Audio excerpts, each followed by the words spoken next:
Welcome to In Case You Missed It. What an eventful week in South Africa, as citizens were still not angry enough about the corruption and crime that have taken over this country. Our so-called leaders are deeply entrenched in corruption, and at this point, ordinary South Africans don't stand a chance.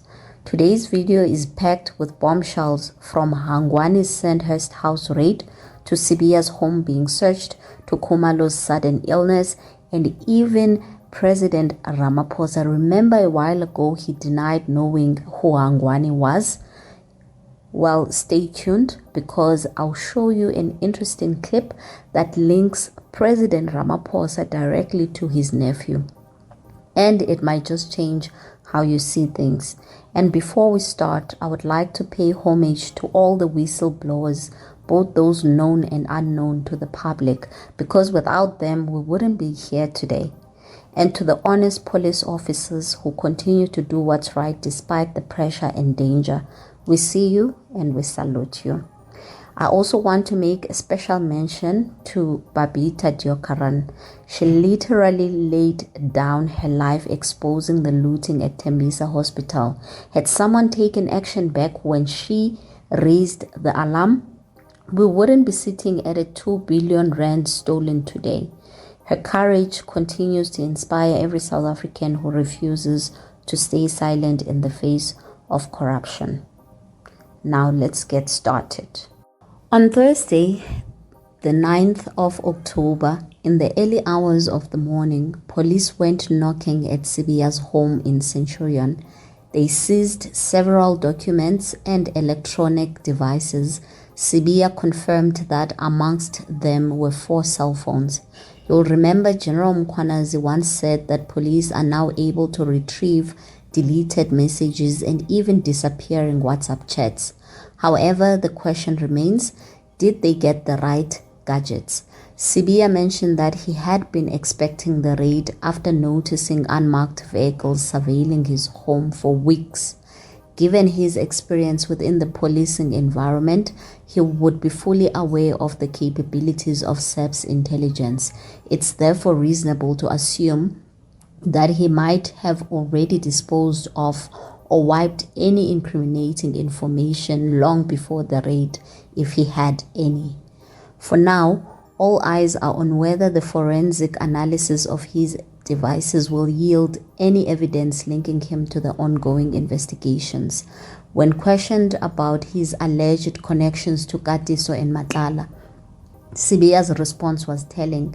He said he deals with criminals, and he said in his words, he is not a priest dealing with saints, but a police officer dealing with criminals. To me, that statement suggests he's well aware that there may be phone records, photographs, or money trails out there connecting him to Vusi or Katiso. If there was truly no link, a simple no would have sufficed. Sibiya is scheduled to testify before the ad hoc committee in Parliament next week, and it will be very interesting to hear what he has to say and whether his testimony aligns with what the investigators might uncover from his devices. Sibiya is still denying any wrongdoing and has openly disputed the allegations made by General Khumalo and General Khumalo. Speaking of General Khumalo, it has now come to light that the Madlanga Commission was postponed this week due to his sudden illness. Police Commissioner Fani Masemula has confirmed that Khumalo is recovering well and receiving the best possible care. Khumalo reportedly fell ill shortly after exposing a series of chats between Vusi and Brown Mokgotsi. It has since been announced that the Madlanga Commission will resume on Monday, the 13th, but in camera, meaning the proceedings will not be broadcast to the public due to the sensitive nature of the information expected to be shared. I wish General Khumalo a full and speedy recovery, and let's not forget these men's lives are in real danger for bringing such truths to light. Now to the trending news, where South Africans finally saw how the Tembisa Hospital money was spent. The SIU, which is the Special Investigating Unit, released its report revealing that there were 3 main syndicates looting Tembisa Hospital, along with several smaller ones. And by main, the ones that stole the most money, allegedly. The first is the Hangwani Maumela Syndicate, under which they said Vusi Matlala reportedly falls under. Then there's the Mazibuko Syndicate, and the third one referred to as Syndicate X, which has been widely speculated online to belong to a Steph Goviranju, allegedly. For now, Syndicate X has not yet been officially named by the SIU. These networks allegedly stole over 2 billion rands from Tembisa Hospital. Now, for those still unclear about how this massive theft took place, here's a layman's explanation. So, these individuals submitted fraudulent documents just to become suppliers. To qualify for government tenders, you need compliance and clearance certificates, which they allegedly faked. Once approved, they went on to register multiple companies, some with over 40 entities, others with 20 or more, all bidding for work at Tembisa Hospital. Essentially, they were competing against themselves, really. For example, if the hospital requested 3 quotations, all 3 could come from companies owned by the same syndicate. No matter which quote was accepted, the syndicate still benefited. They then inflated prices to absurd levels. One shocking example that Jeff Weeks made was that a plastic bucket that cost around 200 rands in stores, yet was invoiced to the hospital at nearly 10,000 rand each. To make matters worse, in some cases, they got paid without delivering any goods at all. Of course, they couldn't have pulled this off alone because someone has to approve their purchase orders. They needed insiders within the hospital and officials in the Gauteng Department of Health to look the other way. Remember, Babita Diokaran raised the alarm early on. She told her manager at the Department of Health that there were serious irregularities at Tembisa. After her warning, the funds were temporarily frozen, but shortly after her unaliving, those payments were released and made to the same suspicious companies. At the time, Babita had flagged around 800 million rands in questionable transactions. Today, that figure has ballooned to 2 billion rands and counting. Someone somewhere betrayed Babita. Instead of helping her clean up corruption, they sold her out to the very people she was trying to expose. And while all of this was happening, patients at Tembisa Hospital were dying without medicines, supplies, or care that money was meant to provide. Now let's zoom in on the Maumela Syndicate. The main figure is allegedly Morgan Hangwani Maumela, but the MHR Maumela Family Trust is also implicated. One can reasonably assume that MHR stands for Mboneni, who's the mother, Hangwani, and Rumani, the sister. The mother is particularly interesting because she allegedly worked in the Department of Health in Limpopo for many years before retiring. So one has to ask, is it really a coincidence that her son mastered the healthcare tendering space, targeting Tembisa Hospital and another hospital in the northwest? Another curious aspect of the Maumelas is their limited digital footprint. There are barely any pictures of them online. However, it appears that Queen Mother Maumela runs comrade marathons in her spare time and is part of the Polokwane Athletic Club. So perhaps some runners might have photos to share with the public out there. We now have only 4 photographs of Hangwani, showing that their friends and acquaintances appear extremely loyal. Kudos to them. The SIU is actively recovering assets from the implicated individuals, and from Hangwani specifically, they are said to be taking a Bantry Bay house in Cape Town worth approximately 75 million rands, a Hate Beer Sport home in the northwest, a Zimbali estate home in Balito, and 2 twin tower properties in Cape Town that allegedly were purchased by the mother for approximately 30 million rands. 2 properties in Sandton in Gauteng, the ones that everyone saw yesterday on Oxford Avenue in Sandhurst. The properties are next to each other as shown on the image on the left and have since been modified as shown on the image on the right. Ownership of both houses is under the Hangwani Maumela Family Trust. One is valued at 70 million rands and the one next to it is around 15 million rands. Each of these homes that I've listed are valued in the tens of millions of rands. So you do the math. What the SIU also seized from the Maumelas are motor vehicles and other assets. Motor vehicles including Lamborghini Urus, a Lamborghini Hurricane, a Lamborghini Aventador. And those are the 3 vehicles that were shown yesterday in blue.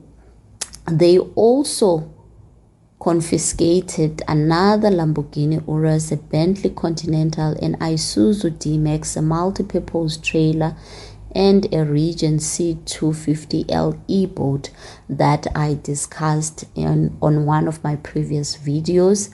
Those assets had already been confiscated, but there was no media coverage.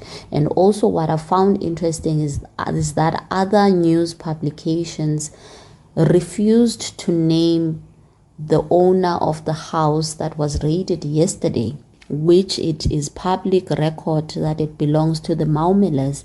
And again, it just goes to show that investigators are either being bought or they're just not doing any investigative work at all. Also, the first seizure of assets, very few publications published that information or that story.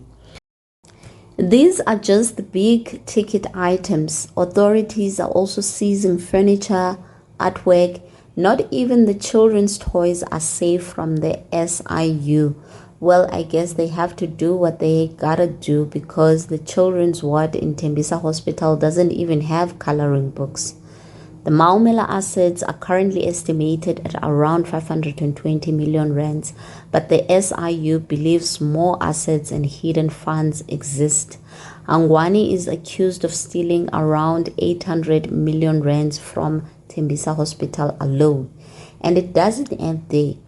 As of last year, it is alleged that Hangwani tendered for a 1 billion rand project in the Northwest Health Department through a company called Alu Construction and Supplies, allegedly owned by a Tebogo. Actually not alleged, it has been confirmed, which is public knowledge, that it is owned by a Tebogo Sebodi and an Hangwani Maumela, who is said to be Hangwani's cousin.